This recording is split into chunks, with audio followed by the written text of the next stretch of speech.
Hey, what up, Drew Crew?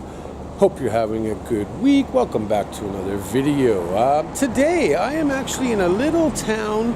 I'm not exactly sure if it's called Fujimino or Shiki or something, but I'm at Fujimino Station. I'm walking to a school to go actually teach with one of my teachers today. And yeah, I thought I'd show you a little bit of the station, and then we're going to talk about teaching in Japan.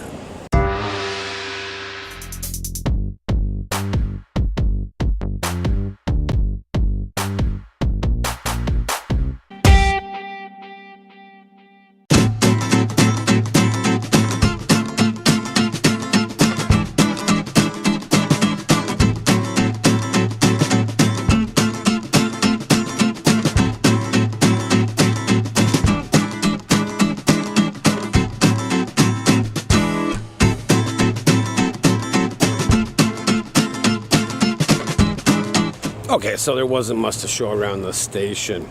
I have probably about a good 20-minute walk or so. I could take a bus, but I'll walk. So, teaching in Japan. Oh yeah, and if you're not in teaching in Japan, well, thanks for stopping by anyways. But if you or somebody you know is interested in actually experiencing coming to teach in Japan, then listen up. So, of course, I am not going to say what company I work for, even though half the people, it seems, know what company I work for. Just privacy, I guess, but yeah, y'all know anyways. So yeah, there are a lot of different ways that you can teach in Japan. There is the JET program, which seems to be quite popular. It's a Japanese government program. You come over, you teach, da-da-da-da-da. There are to be ALTs. There's a few companies that around that actually hire you and basically put you in different high schools, junior high schools, elementary schools, whatever, and you're an assistant language teacher. But today, I want to talk about the Eikaiwa business. So number one, what is an Eikaiwa? Well, an Eikaiwa is basically a private company that teaches English lessons. I have been working for the same Eikaiwa for about 12 years now. I have said in many vlogs before that I was a teacher for about 8 or 9 months, and I've been basically a area manager, a foreign area manager, for the last 11 years or so. Now, when you come here, basically an Eikaiwa job is not going to be your dream job, but it will support you to be able to experience Japan, to have the time to experience Japan how you want to. What do I mean by that? Well, in the Eikaiwa business, a lot of it is in the late afternoon to, I'm not going to say late nights, but as an example, most of the classes that are in my company start around 3 o'clock and they end around 9:45, 10 o'clock. So basically, it's evening work, so it frees up your day, you can sleep in, so it does have its perks. And now along with that though, there are people that actually want to become ALTs, assistant language teachers, where you're actually going to work more 8 a.m. to 4 p.m. So it's up to you and your lifestyle as to which job would actually fit you.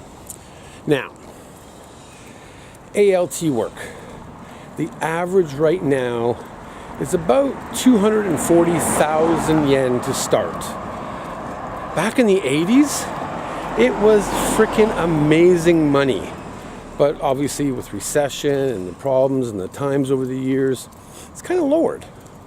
But if you do look at hours worked to the pay, you're still making about $35 an hour. It's just, it doesn't seem like it.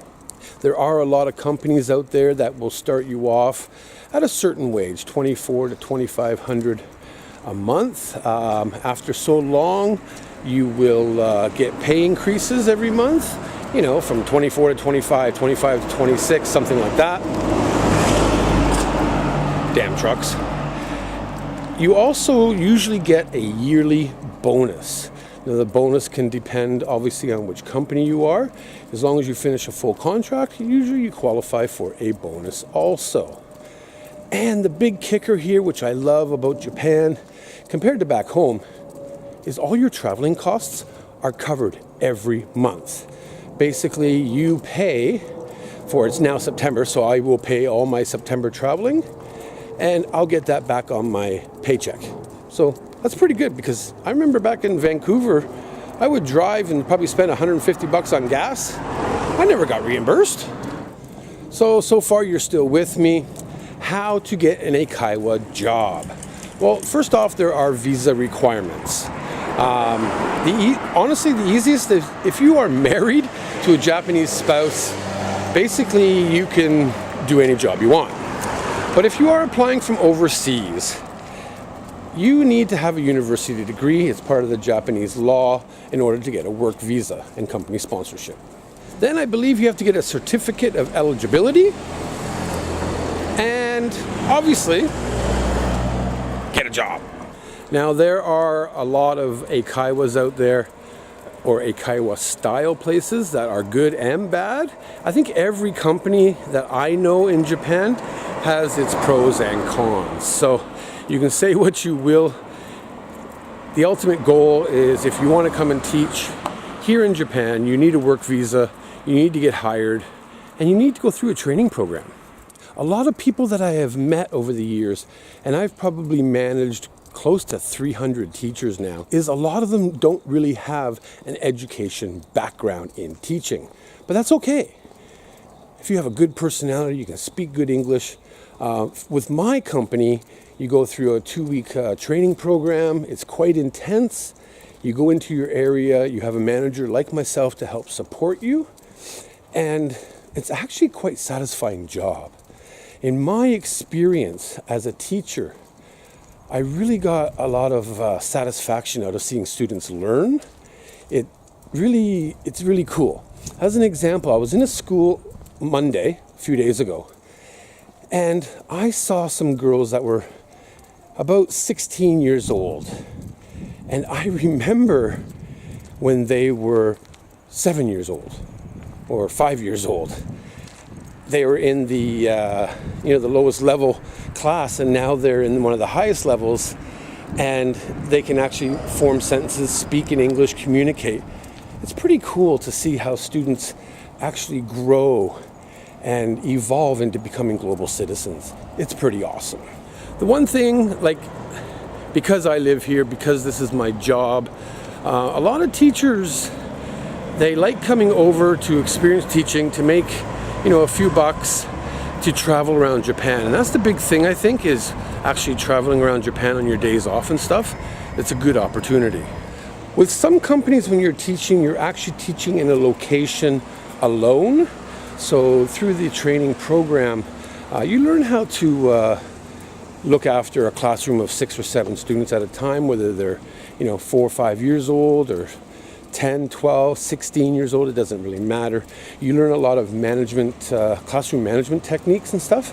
So to actually be left alone in a classroom, being the teacher with all the students, it really makes you feel good that you are in charge, you are developing these kids. And I don't know, I keep saying it. It's pretty freaking awesome. So let's talk a little bit about the pros and cons of working in an Eikaiwa. Number 1, pro, that is most of the time you don't have to wear a suit. You can just wear normal attire. I'm wearing shorts today and a polo shirt. As long as you look presentable, that's all that matters. Number 2, if you like working evenings, there's nothing better. Number 3, if you don't like to be watched while you're teaching, kind of like they do in the ALT business, Eikaiwa might be for you. Depending on where you live and what company you work for, usually your schedule is going to be pretty decent, where you can actually have good days off to travel around Japan, experience Japan and the culture. I think that's a big plus.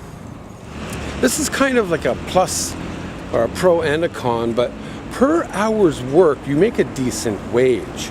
And especially if you're an ALT, you're working 8-9 hours a day wearing a suit. Where in the Eikaiwa business, you could work 1 hour to one lesson, I say, or 5 lessons, whatever it may be. You still get paid the same. Now, some of the cons about an Eikaiwa that I've experienced is sometimes there's a bit of lack of support in the classroom, especially if you can't speak the Japanese language. And here, let me get out of the sun here, back into the sun. Hey, there we are. Sometimes it might be hard to communicate with parents and students due to the lack of Japanese language ability. Sometimes you could be traveling quite far to a classroom over an hour. It could cost, $25, $30 for that day, but you do get the money back. The one thing that kind of could be scary is injuries in the classroom. If you have a bunch of rowdy kids and somebody hurts themselves, you're trained to take care of it, but sometimes it might go a little bit wonky, so that could throw it off just a little bit. Oh yeah, and the one thing you have to get used to when you work in Japan is you only get paid once a month here, and basically you work September and you don't get paid until the end of October for September's pay.